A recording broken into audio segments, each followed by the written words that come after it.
What it do, YouTube? It's your boy.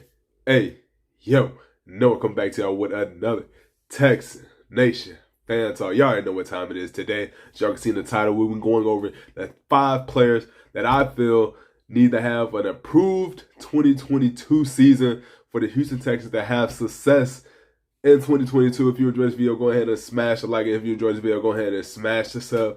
Like I always say, I'm not going to waste you guys' time. Let's go ahead and jump into this, man. The 5th player, we're not going to go any order. Number 5 is going to be Desmond King. No, ain't lie, y'all going to be like, what about some other guys? But Desmond King, man, last year he really had I guess you could say a career season, a career breakout season. He did have his most interceptions, which is matched with 3. He did play 16 games, which is just, he only missed 1 game. Desmond King really had a very solid season last year for the Houston Texans. And honestly, I feel like going into his second season under Lovie Smith's scheme is going to really show some improvement in his game. You know, Desmond King is he's a slot type of receiver, but he can also do it all over the DBC. He could play inside, outside. He could play over the top. He can also play safety. Like I said, man, Desmond King, if he can have another career year like he did last season, it will help the Houston Texans really big because, man, honestly, he's one of our best DBs that was playing last year. He did, like I said, get 3 interceptions, forced 3 turnovers, and those were really in a lot of critical games. He would have those turnovers in very important parts of the game. Now, for my 4th player that I think the Houston Texans need to get the most out of is going to be Lonnie Johnson Jr.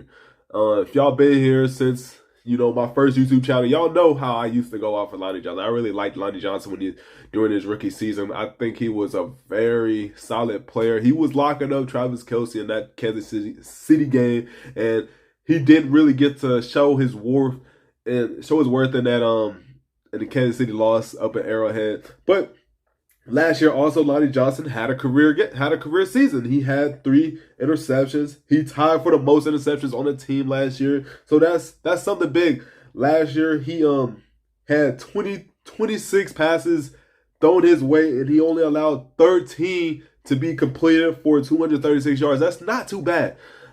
This is going to be Lonnie Johnson's 4th year, his 2nd year in the Lovie Smith season. Wait. This is actually going to be his 5th year? His 5th year? No, yeah. This is going to be his 4th season.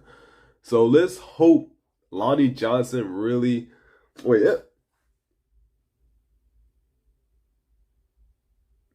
Rookie year. Yeah, those 2 seasons. So yeah, this is going to be his 4th year. My bad, guys. Yeah.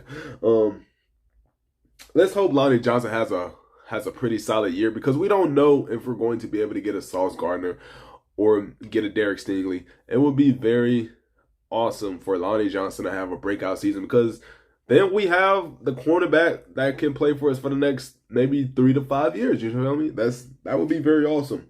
My 3rd player is going to be Nico Collins. Man, I've been kind of hard on Nico Collins. I've been a guy that says Nico Collins got to show more. He got to step up. But honestly, Nico Collins was arguably our third, maybe 2nd best receiver last year outside of Brandon Cooks and Chris Conley. You know, he was a rookie last year, and he put up 446 yards, 1 touchdown, 13 yards of reception, and he played 14 games. Started 8. That's not too bad for a rookie, to be honest. And he showed a connection with Davis Mills later down the stretch when he also got a little bit more healthy.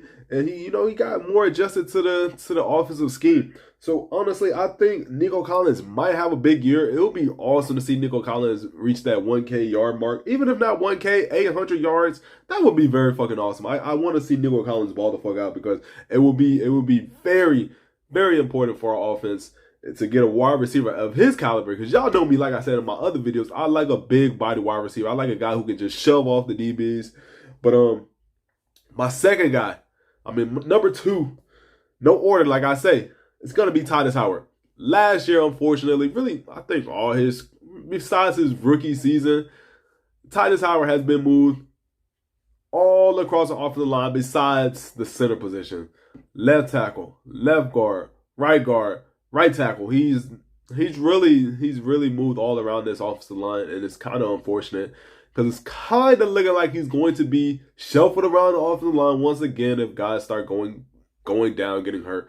I want to see Titus Howard be locked in at that right tackle position because look, that left tackle is already secured by Larry Thompson. Hopefully, he can have a healthy season. Left guard, I think that's all we really need to add in the draft. I don't think that's all we need to add. We also need to get, a center, maybe a right guard. But like, I just feel Titus Howard, he needs to have a permanent position because he's a worker, man. In weeks 12 through 14, though, he had an 87.7 pass blocking grade, which is pretty fucking nice. And in the final 4 games of the season, he was the highest rated tackle with 89.9. With 89.9 grade. So that just shows his testament of being a worker and also being a team player. Titus Howard is a team player. He's not finna bitch and moan about, having to go to left tackle, left guard, right guard. He's just a worker. He's gonna go out there, he's gonna do his fucking job. And I appreciate Titus Howard for that. Number 1, I think we all can agree on this. It has to be Davis Mills. Davis Mills has to have an outstanding season. Outstanding. Last year, I'm a Davis Mills fan. I thought Davis Mills played pretty fucking nice last year. He played against some stiff competition. He played against at least 5 top 5 defenses last year, and in those games, he showed potential. That's just my opinion. I know y'all have different opinions on Davis Mills. I know a good majority of fans, they're not against Davis Mills. They're hesitant, and I can agree to that. I see why you're hesitant because it's like, man, we seen Deshaun Watson, we seen Brock Osweiler, we seen Matt Schaub. We seen the lows, we seen the highs. We don't want to get our hopes up too high. But I'm a Davis Mills believer, man. Last year, 66.8 completion percentage, 2,664 yards, 16 TDs for 10 interceptions, 4 games with 0 TDs, but 5 games with multiple touchdowns scored, and 4 games with a QBR of 100. Those are some fairly solid stats. If we're being honest, he was arguably the best quarterback out of the rookies last year. You could go Mac Jones, but Mac Jones has Bill Belichick. He has all those weapons on him. He didn't really have a situation like Davis Mills. Davis Mills wasn't supposed to be the starter last year. He wasn't even supposed to start a game at any point. It was supposed to be Tyrod Taylor, and hopefully Deshaun Watson would get over his feelings and start playing football for us again. But that didn't happen. Davis Mills came in and he went to work, bro. And now he has the coaches confident in him. He has GM Nick Caserio confident in him.